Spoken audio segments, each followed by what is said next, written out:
more things change, the more they stay the same. Boundaries shift, new players step in, but power always finds a place to rest its head.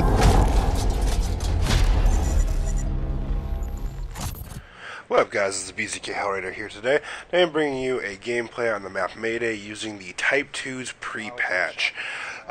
Today we're here to talk about if Infinite Warfare is dead.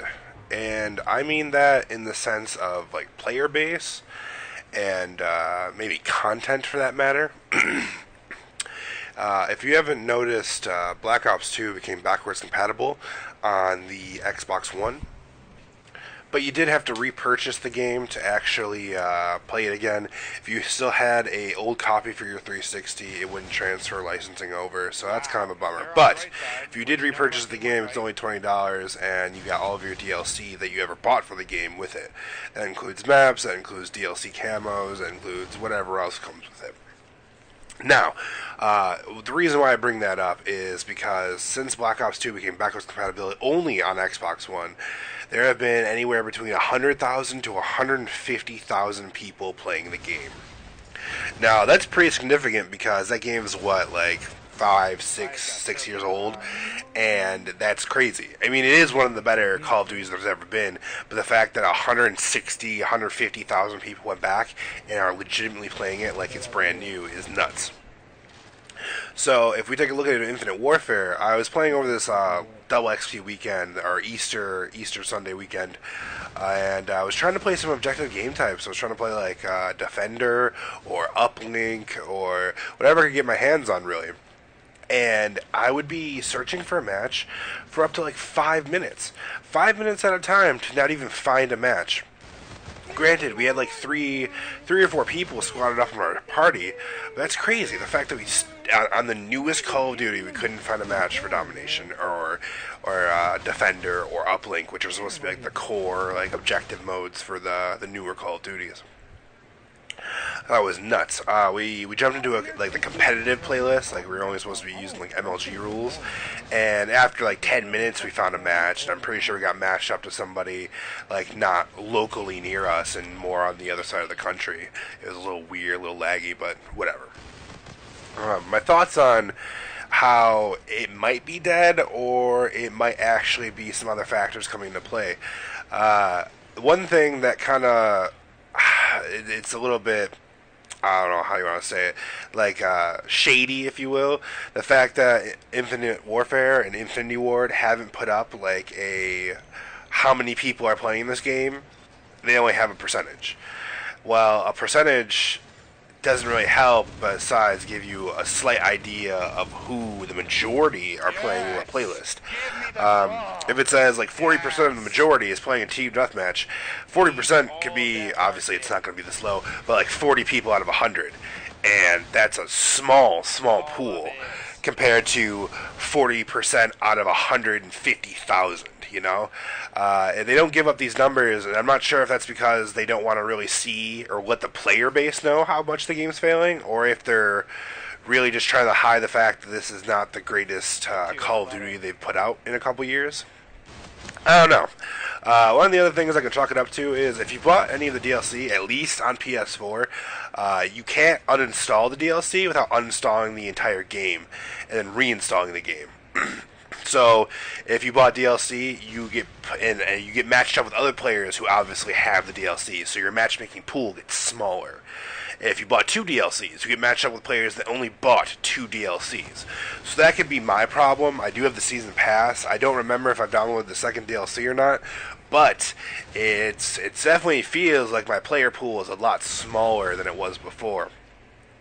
If one thing I could hope for in the newer Call of Duty is I don't know if it's the same on Xbox One, but on PS4, if I had the option, like, I know, press start before I go into a game, or press the middle button, middle touchpad, and turn off DLCs so I can open up my matchmaking and get more, like, normal players, just more players in general to be able to play with, that'd be fantastic. I'm not really quite sure, but the game definitely feels a lot more dead than usual, and a lot more dead more quickly in the Call of Duty cycle, and that's kind of a shame.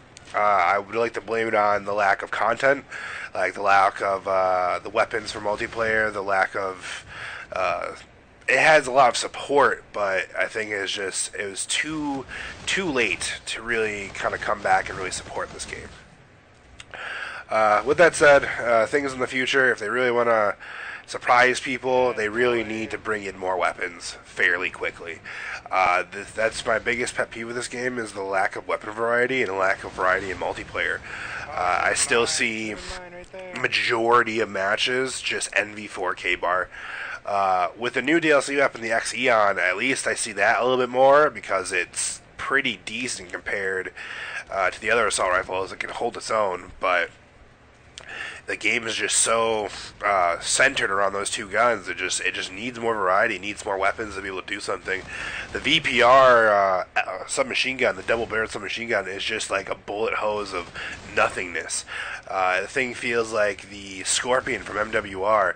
Sometimes it obliterates people up close. Other times it's like 5 to 10 shots to just murder somebody at a meager distance. Not like sniper distance, not like across the map, but just like maybe mid-range assault rifle distance. It just takes so many bullets. The weapon really has nothing super going for it. It has decent hip fire, which is cool. It fires twice the amount of bullets, but still, every 2 bullets equals 1 normal shot, so it doesn't really matter. It has a lot of kick for a gun that's a submachine gun and supposed to be like a run and gun type of model. I don't know. I just kind of expect more at this point.